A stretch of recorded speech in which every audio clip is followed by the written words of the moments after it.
This week's edition of Church Media Design TV is sponsored by Print Management Solutions.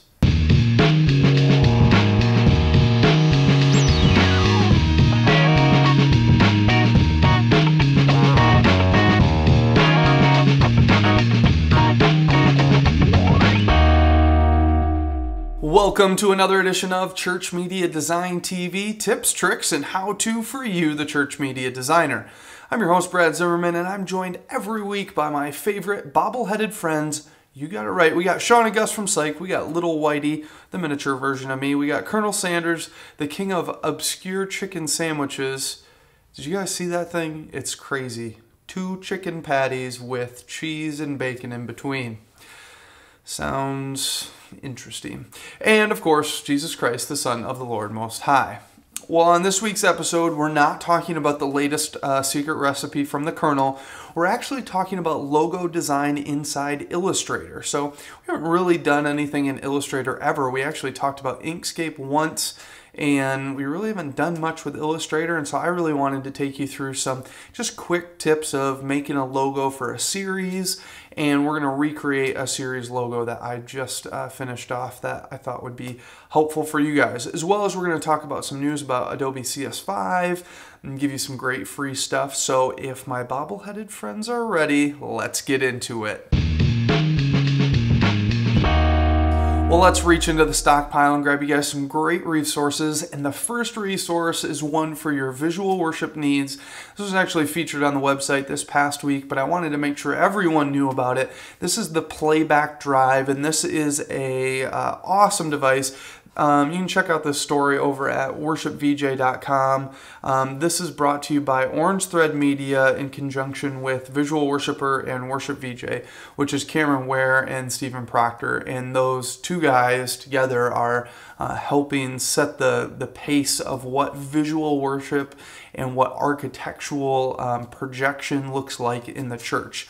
Behind me, you'll see a little video all about it. And the cool thing is, there is a ton of stuff on here. This is an external hard drive full of a ton of media. These are triple wide clips and HD, SD, stills, all sorts of stuff that you can use with programs like ProPresenter or Pro Video Player. And this was made out of they would go to conferences and say, hey, this is visual worship, and then all of a sudden they'd get all these questions of like, well, where do you store all that stuff? And they're like, well, on my magic little external hard drive. And then everyone would jokingly say they wanted to steal it. And so they decided, how about we make a drive that we can sell? And it's an amazing deal. I think, what's the price? So it's $249, as you can see, and it's got 500 gigabytes of storage, 75 HD clips, 75 SD clips, 50 triple wide clips, and 120 images. And the other crazy thing is, once you buy it, you get put on a mailing list, and you get a free clip every single month from there on out. So an amazing buy. I would encourage you guys to check that out. The next thing we need to talk about is Adobe CS5. Creative Suite 5 just was announced the other day. It was a very interesting presentation. It definitely was not live. It was all pre-recorded. It was all green screen, but it was pre-recorded for a very good reason, because the head of Adobe is definitely not camera friendly. But beyond all of that, well, and the fact that it was all done in 3D, and Adobe doesn't even own a 3D app, so I was very interested to see what they actually used to produce the video that they showed. Anyway, so they came out with the new Creative Suites, and I just want to run down real quick some of the big new features. One that many of you had seen is Photoshop now has content-aware fill. Now, the content-aware fill, as you can see behind me, is a little demonstration, and basically what you can do is you can make a rough selection around an object, and you can do content-aware fill, and what it does is it uses an algorithm of everything else contained in the image and fills in that space with what matches up with it. So you're seeing a guy being highlighted, and then all of a sudden they content aware fill, and now there's a brick wall behind him that never existed before.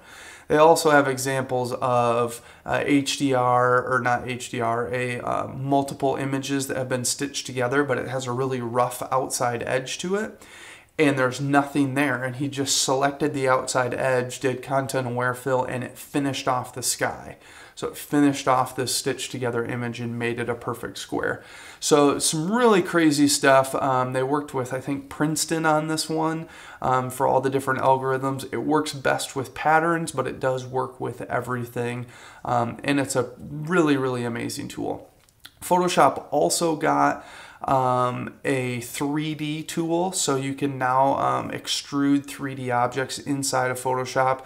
Then you can bring those inside After Effects and animate around them. So now you can, if you don't have money for like Zaxworks Invigorator or some of these other 3D plugins for After Effects, you can use Photoshop and After Effects together to create 3D text, and you could create buildings, you could create a lot of stuff with this. So it'll really change the way we look at Photoshop and After Effects in 3D in both of those programs.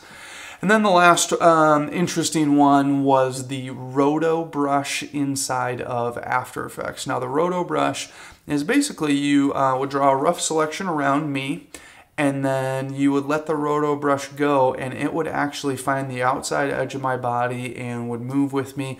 And it's a great tool for rotoscoping and being able to extract objects out of a scene, or maybe just do a selection around something or create an alpha channel of some sort.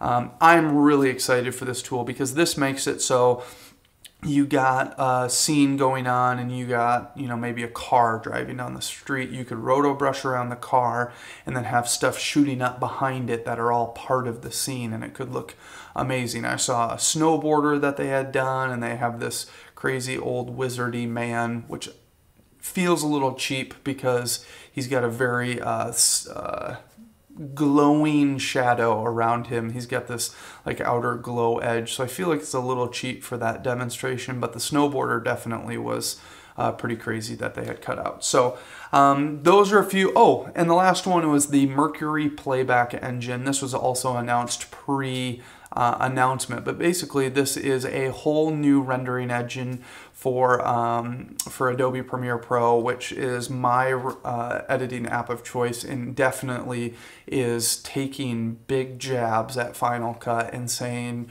we're just as good, if not better, because now they have a real-time HD playback. You can play back a red file without doing any conversion inside Premiere in real time, which is crazy. That's not something that any other app does. Adam's dancing behind the camera right now, because it is really a big deal. And another demonstration you're seeing is tons of clips playing in the timeline, all in real time. There's no rendering needed. All you need to have is a graphics card that's a current generation's graphics card from NVIDIA. The cheapest one on their scale is like $350, so it's pretty affordable. However, the Mac, the $350 one I think you can get for Mac, but the other Quadra card that you can get for Mac is like $3,000 or something stupid ridiculous. So, but they're going to keep adding more and more video cards.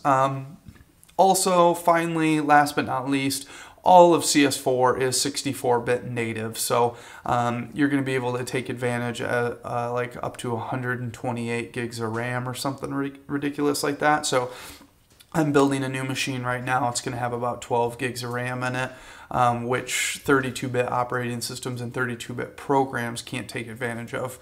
But they rewrote all these programs to be 64-bit native, which is awesome. So that was a whole lot about CS5. Last but not least, I wanted to give you guys some free resources, and this is from open.lifechurch.tv. This is their free resource center, and one cool thing that they just did, Tony Stewart just released a 9-part training series on Facebook for your church. And this is a great series of videos that just walk you through how do Facebook pages work, how can you use this for ministry. So make sure to go check out that resource. You can also check out Adobe CS5 at adobe.com. And last but not least, you can check out the playback engine at playbackdrive.com. Or it's not the playback engine, it's the playback drive. So make sure to check out the playback drive there, and there's some resources for you. Well, before we move on, let's say thank you to our sponsor of Print Management Solutions. Now, many of you have taken advantage of Print Management Solutions, but I want to encourage the rest of you to do this because this is going to save your church a lot of money. And the cool thing is it's personal contact that'll take care of your needs. It's not like you're dealing with some faceless website that's supposed to magically make things better for you. You're going to get a call from Dan and he's going to walk through what your church needs and what's best for your needs. He's not going to sell you some printer that's way too big for your needs. He's going to get you the right print management printer, or maybe it's just ink and toner, or maybe it's a new printer, or maybe it's a lease. But all of it's going to save you a lot of money, and I haven't heard of anyone yet who hasn't saved money by doing this. So this is what we use at our church. We print out stuff all the time in beautiful full color, and we save a lot of money doing it that way. We're actually printing less and less through online printers for mailers and all of that kind of stuff because we're able to do it in-house for less money than we would sending it out. So you can check that out at printmanagementsolutions.biz. You can click on the sign up button, or even just give them a phone call or drop them an email, and they'll figure out what's best for you and your church. So check out printmanagementsolutions.biz. Well, today we're going to be talking about logo design inside Illustrator. Illustrator is a vector program. We'll talk about more of that later, but first, check out what we're going to be creating. This is Relation Flip. This is from our website.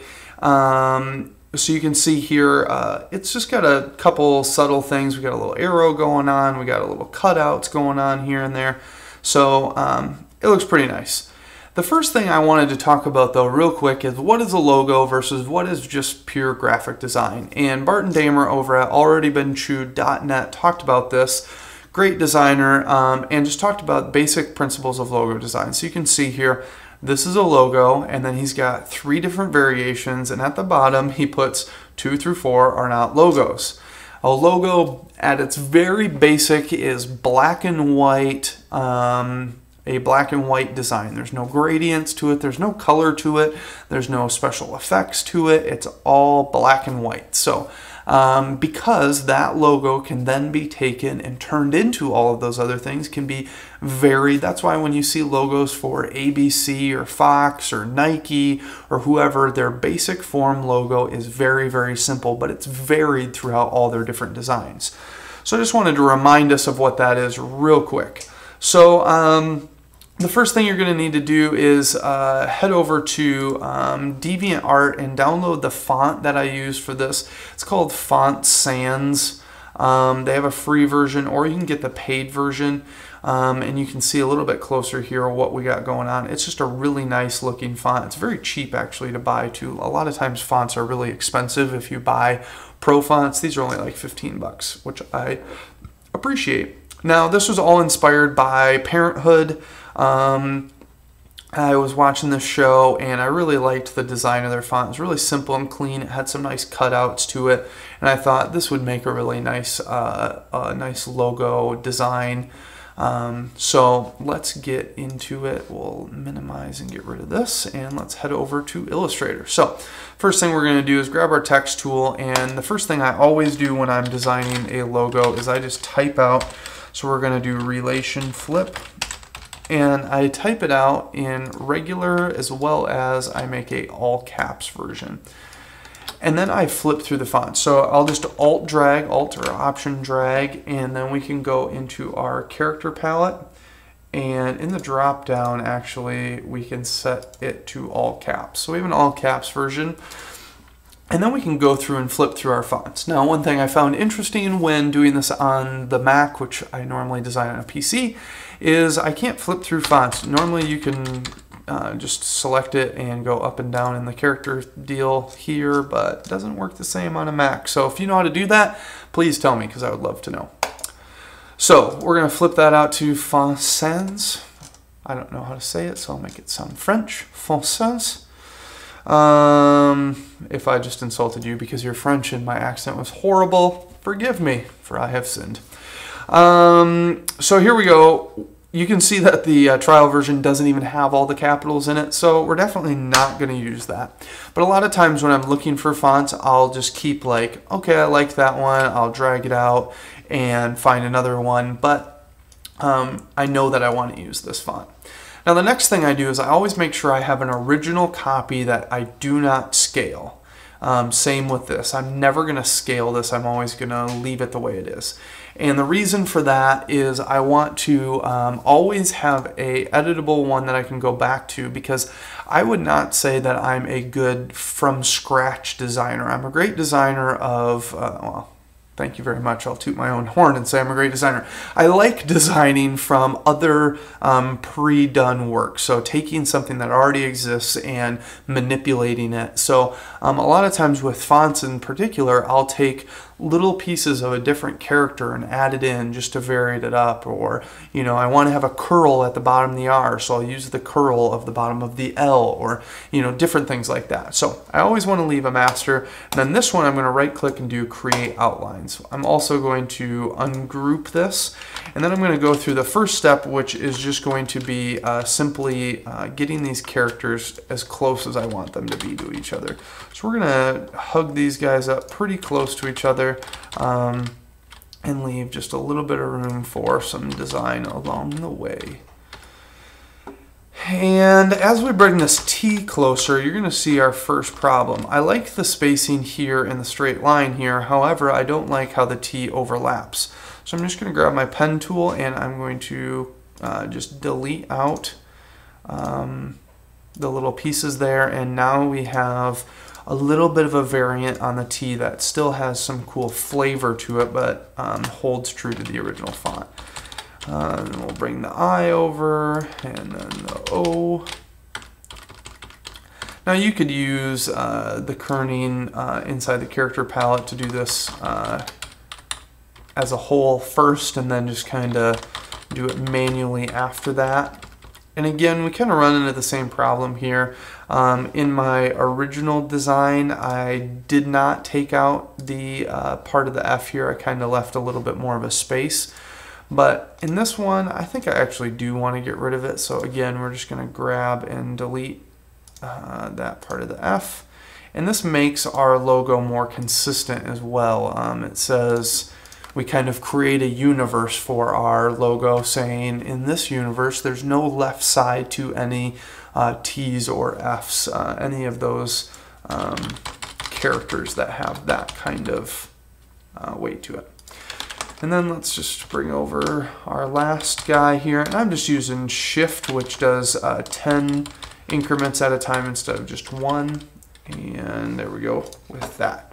So now we have our basic layout, and I'm liking how it looks, but I know that I can make it look a lot nicer. So I'm going to show you a quick trick that I think is really powerful for doing this character combination stuff, and makes it so I don't have to work hard to cut out parts of characters. So first one we're going to start with is the A and the L, and what I want to do is I like how this kind of curves up towards the A, but I want it to follow the same curvature. So what I'm going to do is I'm going to add a stroke to my A, and so I'm just going to make a stroke here. I think it's about 10 points. Let's make it red so we can see how it's different, and then let's pull up our appearance. And you can see it's stroke over fill, but if we bring the stroke under the fill, you'll see that the A is still there. Let's actually make the A black and the fill. There we go. So we flip those, and you can see now that we got just enough of this red overlapping our L there. And so what we're going to do is we're going to go to Object, Expand Appearance, and Expand. So we're going to expand the stroke, and the stroke is now, instead of it being a stroke of a path, it's now going to become its own path. So if I would ungroup this, which you'll always have to do, and remove the A, you'll see we just have a big, huge path there behind it. We'll undo that. So now I'm going to take this red, I'm going to take the L, and I'm going to go to my Pathfinder palette here, and I'm going to do a divide. And divide basically takes any overlapping areas and creates a new shape out of it. So if I ungroup this and delete the red here, you'll see I have a new little red shape there that I can delete, and now we have a little a little curve that reflects the curve of the A. Now I'm going to quickly redo that because I didn't overlap enough of the L. So we're going to take this whole thing and just move it over just a touch more. Select that, and we'll just move over just a little bit further. So we'll take red, L, we're going to go to divide, ungroup, delete, delete, and there we go. So now we have that, and we can actually, maybe make that just a touch closer, and we'll have to make all of this a little bit closer as well. So there's our first one. So now we're going to rinse and repeat that same effect. So I'm going to go to my stroke, and we're going to make it 10 points. We are going to make stroke behind fill. We're going to do object, expand appearance, and object, expand. And we're going to just expand the stroke. We're going to ungroup this. And let's move this in just a touch more. You can see here, and I like it about there, but you can see that we have a problem. We don't want to do anything up here, and it's overlapping a little bit. So what I'm going to do is I'm going to grab my direct selection tool. I'm going to grab this point here, and I'm just going to move it over so that there's no overlap. Now I can take these two and do our divide, and we'll ungroup because it immediately groups it together, and we'll just cut that out, and so now we have our cutout around our R and E. So we're starting to get there. We'll just real quickly, we'll butt that in a little bit closer, and we'll bring all this stuff over just a touch more. You can see we got some garbage here in the middle of this A that was left over, so I'm just going to delete that as well. And so we're starting to get a nice unified looking and flowing design. So now we need to step into the last part of our word here, and I wanted to do one more.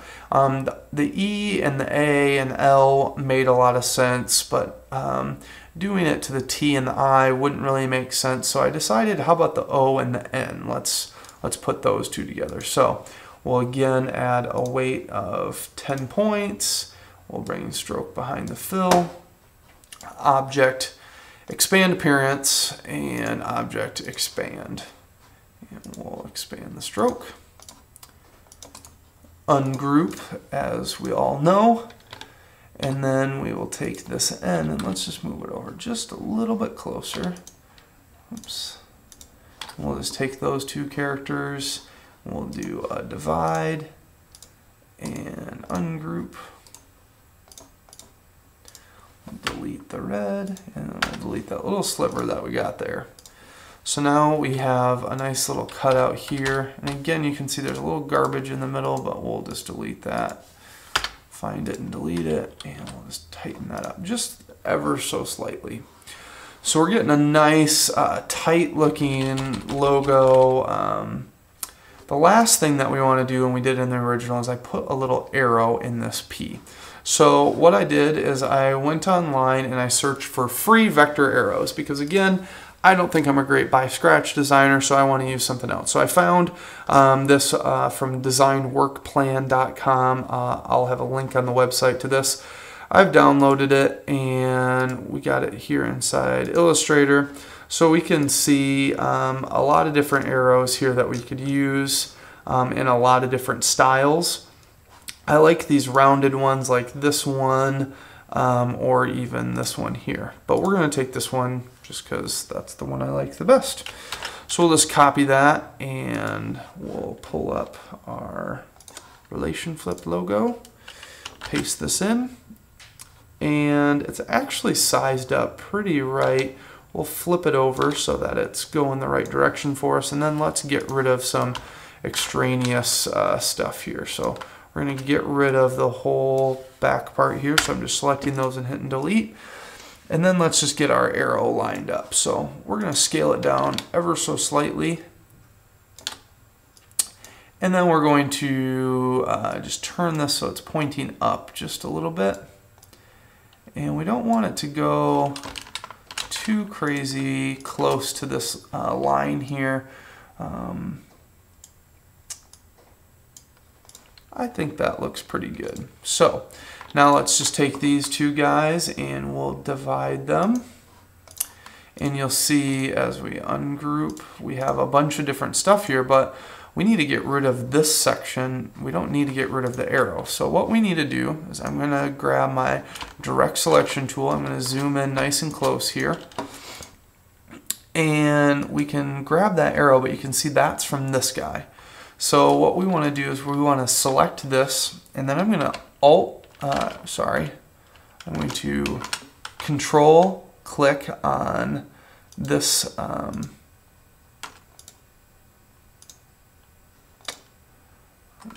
shift click on that one point, which only it takes that out of, if I select this, it selected all the points. You can see they're all whole. If I shift click on that one point, it takes it out of my selection. Now if I click on it again, it makes it my only selection. And so that, it's a weird little thing that I've always done, but it helps quickly be able to move some of these points around. Then we're going to take our pen tool.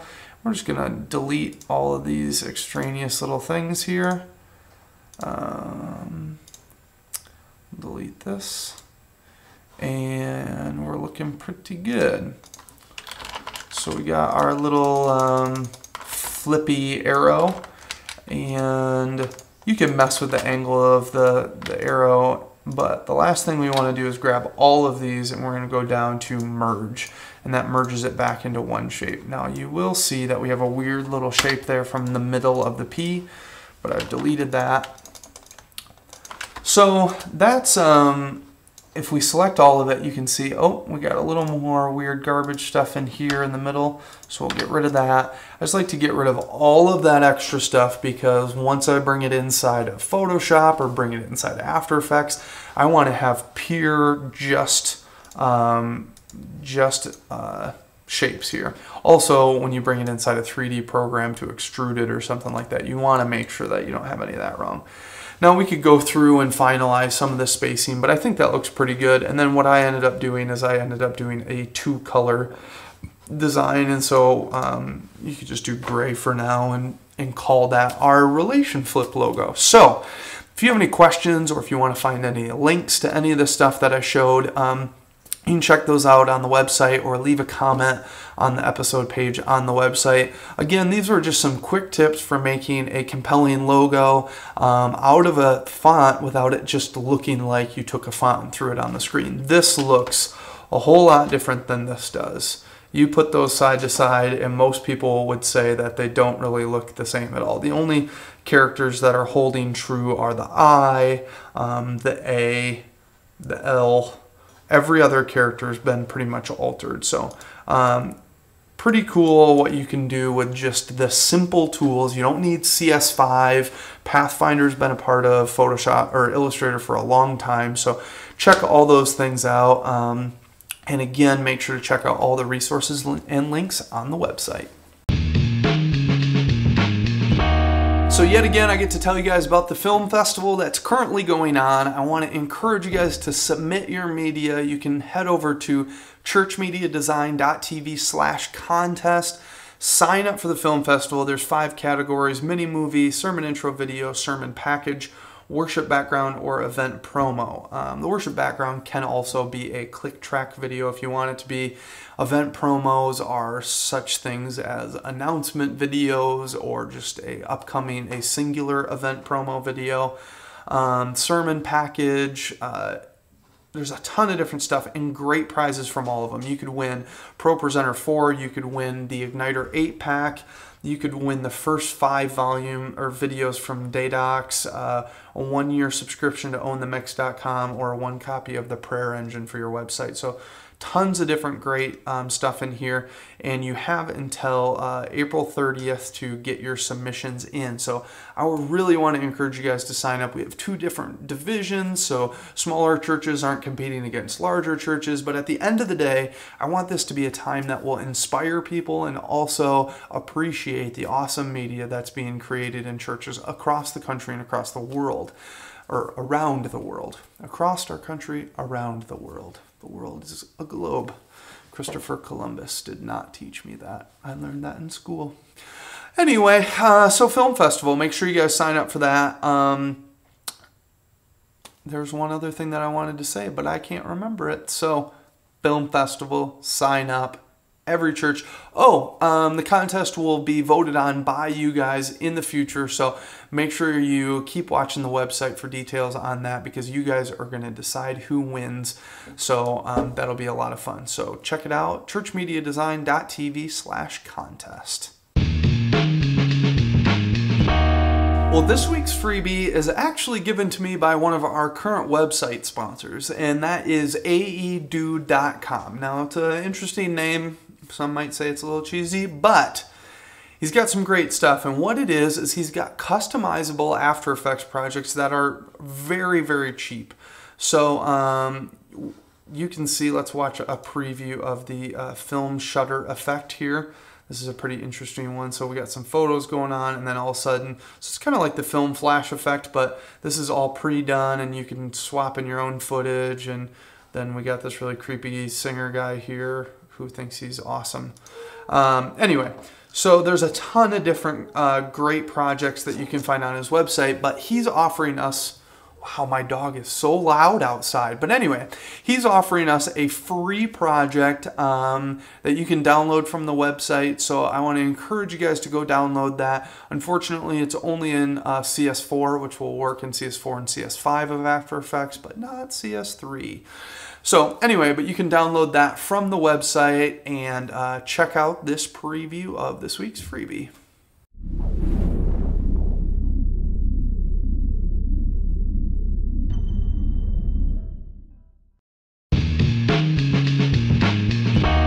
This week's inspiration is just a phenomenal music video. It's called Vital Airport. It's made with Trap Code Particular, and it's a I have no idea about the song or the content of the song. I just know the video is gorgeous and is really worth a watch.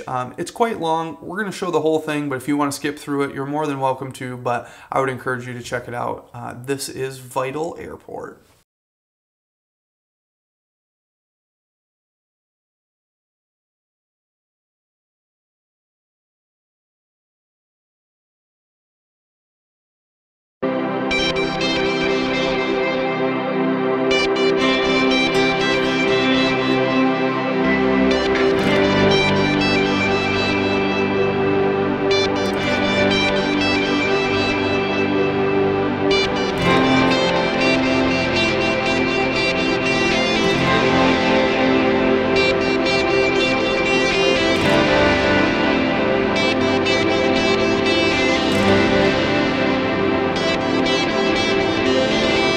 Clock ticks, I arrive just for departure. Stand there, wave goodbye, just left my heart there. My way to success is what I'm hoping. So far, so good, the way my day is going.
it's like to be free. It's killing me like suicide, suicide.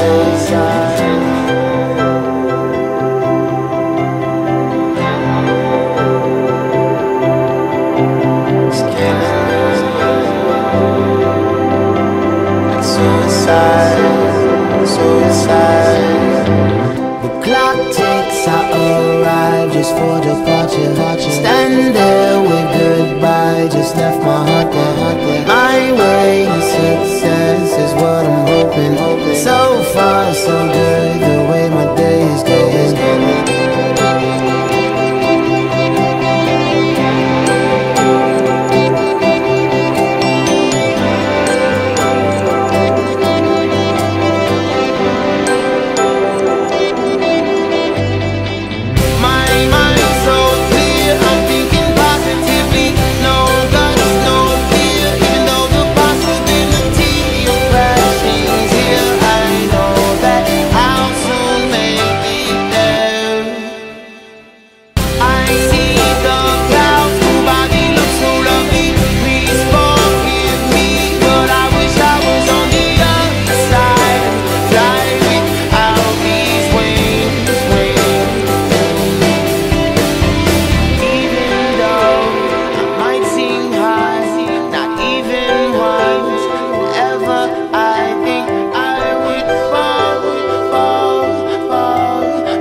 Well, thanks for tuning in to another edition of Church Media Design TV. Hopefully you learned a little bit about logos, or you found some awesome inspiration, got some free After Effects stuff, learned about CS5. We covered a ton of stuff.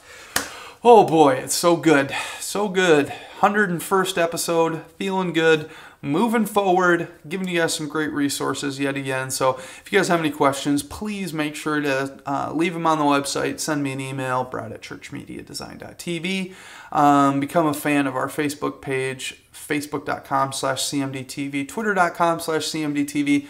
It's a lot of CMDTV. I just wish I could buy the domain. If you guys want to help raise the money for that, it's about $2,000 a year, I think, for CMD.tv. It's very, very expensive, but I would love to buy it someday. It would be great. It would work really well on Twitter, too. It's 6 characters, wouldn't waste much space. It'd just be awesome. Anyway, I'm getting sidetracked here, but that is all for today. If you guys have anything that you want to see in future episodes, please make sure to suggest that. I get awesome suggestions all the time, and hopefully we'll be covering all of those things that you guys want to see. So as for me and my favorite bobbleheaded friends, we're saying, see you later.